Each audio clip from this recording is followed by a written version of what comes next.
isn't a question, but she's a coach and a mentor who is blending the Eastern and Western philosophies of health for the benefits of caregivers and in advocating for caregivers as well to live more vitally, to have vitality and freedom. And so, how has it been for you to care for others with this blending of East and West philosophy? What has that been like for you, Susan? Because you're a health professional yourself, you're in the health industry forever. Is that right, as a career? Yes, I have been in the health industry. I won't tell you how many years, but it's been over 40 years. And I have seen it all. And I have been a caregiver from a very young age when I didn't know any better and I didn't know how to, that there was a different way. And so this time around, when I am caregiving and at this stage of my life, there's so much more.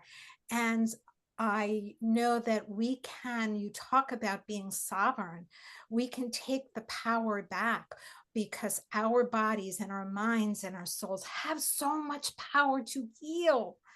And so, So what do it's you, how would very you different. describe what a caregiver is and some of the problems that they face? Because, I never identified myself as a caregiver for a very long time. And even when my mum had cancer, those words, years back then, they weren't really used. It was more like a duty. Like I felt a vow to do whatever it was that she wanted for her cancer, because obviously that was just what I did. But it took a lot out of my life in hindsight, in great hindsight, being the one who in the family, for me, and I don't know for others. I also see that nurses are caregivers and that doctors are caregivers and that police officers are caregivers and that teachers are caregivers. And so it's mothers and daughters and sisters and aunts. And, my aunt had cancer and I helped her, and my grandmother needed to move house and I helped her, and my other grandmother needed help and I helped her. And over the years, I've really thought about the impact financially that that's had on me, as well as emotionally. I became like a secret keeper for my family. They'd tell me their secrets because they were vulnerable. I don't know why. So I've got all this knowledge.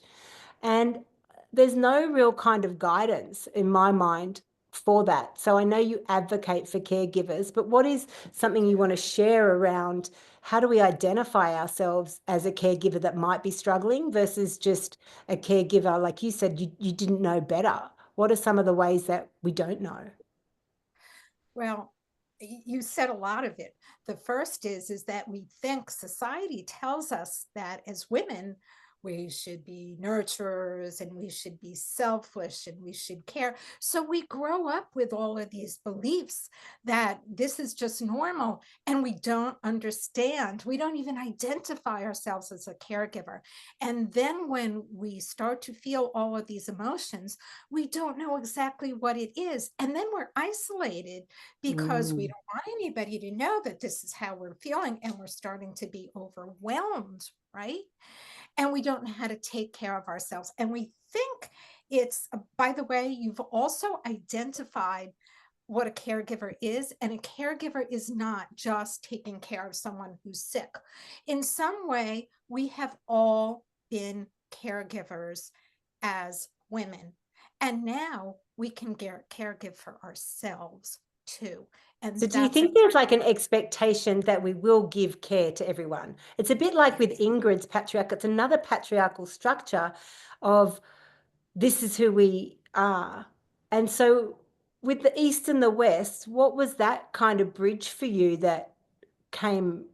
Because the Eastern is often not thought of as a patriarchal, although it's extremely patriarchal as well. But how do you see philosophy coming into caregiving? Well, there's a big way. And I am a nurse also. Ah. So for many years, and I was also in administration. So I know how the healthcare system works. I'm at least in the United States, I know it very well. It is really not a healthcare system. It is a sick care system. And that's what we as caregivers have been taught to look at. What can we take over here? And what can we take over there? And what medication and what specialist should we go to? And it gets overwhelming for us, and the doctor's appointments and all of that. But no one's taking a look at the mental and emotional and physical. Okay. Right. And spiritual, this spiritual connection, because that's all part of caregiving and that's all part of who we are. So when we look at well being, that's part of the well being. We may not always get a cure, but we can look at root causes and we can heal. So while you may still have the quote, Eastern, Western medical condition, there's still healing that takes place. And by the way, there are so many things that we can do because the powers in our body, we've heard of E equals MC squared. It seems to be out there again, but it's really in here. We are the energy. We are the healers. We can take that back. We're not at the effects of everybody else. And so that's how you can start to caregive in a different way and reclaim your time and your health and your joy, regardless of who you're caregiving. Because as women, we pretty much have caregiven all our lives, even if we have not identified it as that. Yeah, I think it's really true. And so, who here would like to feel more joy in their caregiving duties? Just raise your hand. Who here is actually in some way, shape, or form in a caregiving role now? Not everybody is, but who is? My sister just put up two hands. Like it's literally like I surrender to this, right? Like literally, let's put in the chat. Like let's see where we are. Who here is babysitting? Who here's got like children that they care for, grandchildren, something like that? Who's doing grandchildren? Pop in the chat, grandchildren. Caregiver, grandchildren. Who here, Inga's got kids, husbands, dogs, and cats? Who here is looking Exactly. after animals, right? Yep. Pot So animals. we'll Who parent here's doing animals? grandchildren. And we ignore ourselves and our priority, both physically, mentally, emotionally, and spiritually. What about a parent? Who's looking after a parent right now? I am. Me Second too. time, Me third too. time. Only 3 times a week, Yeah. 3 nights a week.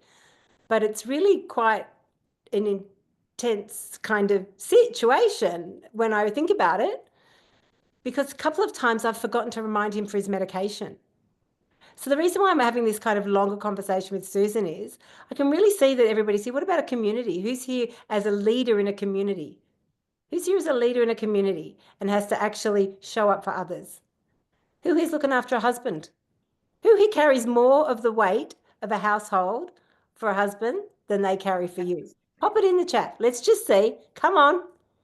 If we're honest, who here feels like they're a Lady Godiva and they don't do much at all and they're actually being cared for? Anyone? See that. No. Funny that, isn't it?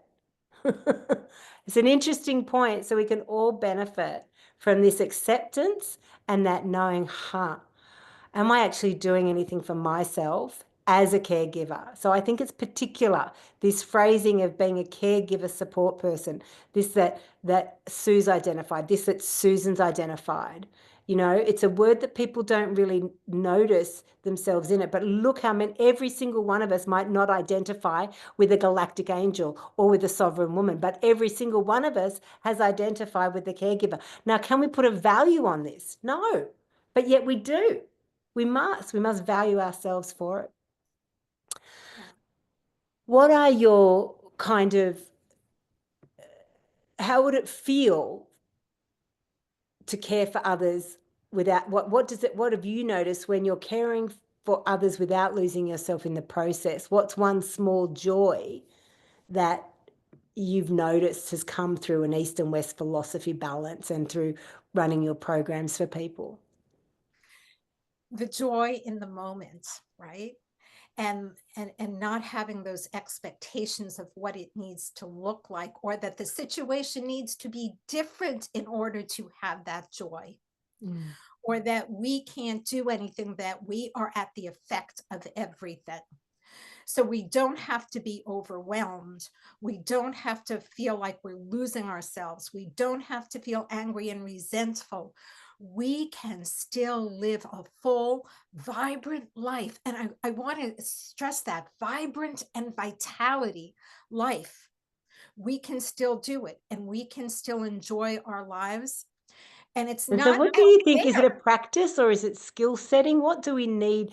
Like, what would you say is your top tip? And I know you're going to give us a gift, but what is it? Is it setting up a daily practice? Like, what is it that you do that changed the game? I have to tell you that it's not often what caregivers think they need, but the place that I start is, let's get clear on what it is that you really want. Because until you are clear on what you want, you're at the effect of everybody else. And so once we've And got the clarity and understanding of a desire for this or for that, what is it that is it then skill setting again? Like I'm asking, like, is it learning new tools or ways of being, or is it a daily practice? Because you've got a lot of kind of feathers in your cap as well. You talk about, I think, Reiki, or what are the different yes, east it is west a practical daily, differences? mhm, it is a daily practice, and it is, I call it effortless effort. Okay. And it is a daily practice. So when I get up, I carve things out. I know people say I don't have time, but if my cup runs dry, if I don't have the energy, then I can't take care of anybody else. And if I'm not centered within myself, then no one else around me And so is that a can meditation have practice you service. do? Is it affirmations? What is So it? I'll tell you what I do every morning, and not everybody has to do this because it's small steps. So I actually do qigong and tai chi in the morning. That's stretching, but and it's movement. Movement of the body is so important, but that movement comes from the inside out, not from the outside in. And because that's More how on we're that. always What does that looking mean? on the Like I, outside. for myself, I wake up in the morning and the idea of getting from me from the bed to the floor, I've got to tell you, there's a huge gap, ladies. I don't know about anyone else, but there's a gap where I am like not yet doing the ooh, jump out of bed, happy as a Larry, like, and yet once my feet are on the ground, I am happy. So is there a, when you say inside out, what is that? Yeah. So, by the way, for those of us who don't have time, I can tell you we can always make time when we're a priority. Doesn't mean it has to be a half an hour or an hour. It can be 5 minutes while you're making that tea in the morning, trying to get up after you stumbled to the bathroom, right? You can start to do things there. And it's not, okay, I'm just going to move, but I actually feel the chi or the energy in my body. And there are ways to cultivate that energy and chi in your body, because that's the health care, that's the healing care that I we love can that, to give cultivate the ourselves, chi. Who else picked up on that? To cultivate or what's vital already force within. energy. Yeah. So what's the gift you're giving us at the end? What's it called? So I have so many, but today I'm going to give you the Vitality and Energy Jumpstart. Love And that. what it is going to, where are you right now? Remember, that's what I said. Let's get clear. Where are you right now with your energy and vitality? But that's not just physical, that's mental, emotional, and also spiritual. Yeah, that's And the once we connection. have that, and once you know where you're at, because many of us don't know where we're at, we've been so overwhelmed, we don't know where we're at, then we can start to build on what you want. And sometimes people don't know that. And then I give you, for now, I give you some 3 quick energy boosters that you can do to tap into that sea of energy Mm. that we have. And that doesn't take a lot. You can do that while you're in bed, while you're trying to get up, because it will help you get up, help Love bring that. that vitality up, help you do that. I So love that. I love that. that's what Cultivate we're your energy from within to have a yes, better life without, and to, I guess, find some ways to carve out the reality of being caregivers as we are yes. and So I remaining. also I can, because I know the healthcare system and I know the tools you can do both with your loved one and for the healthcare system. That's all external, but there's internal stuff that you and we as women and caregivers need to do every day. That's where the sovereignty and that's where the control comes back into our lives. And that's when we can still live with purpose and our dreams. It may look a little different than we originally thought, but it's there. Mm, beautiful. Keep an eye out for that gift. Thank you for being with us. Thank you for melding and bringing everything. I can't wait to see. I know that this is going to evolve for you as well. And you have a Facebook group where you offer some kind of, is that right? Or where are you at Yes, the moment? Where can people find you? I have a Facebook group called the Family Caregiver Community where we give each other support. And it doesn't have to be caregiving in the traditional sense, as Sal has said. So I have that. Mm. I am also on YouTube. I have lots of meditations. I have lots of self care that you don't have to take lots of time and go to the gym to do. I have lots of movement exercises. Is that on the And YouTube channel? I do have a YouTube channel. It's So called pop that into Breakthrough the, whichever Best. one you would like people to follow and find you on, pop that into the chat. And your gift is, what is it called again? I didn't, It's called the Vitality and Energy Jumpstart. I just wanted to give something for you as a caregiver, as a woman who's harried. I wanted something where you could start to tap into the energy that's already in you, both physically, mentally, emotionally, and spiritually, and cultivate that on I the love spot. that. I love that. I love cultivating the energy from within. It's been a big aha for me. Thank you, Susan, that it's not going to come from outside, it's going to come from within, and that we got this, and that there are skills and tools for this particular part of who we are. Thank you. All right, done.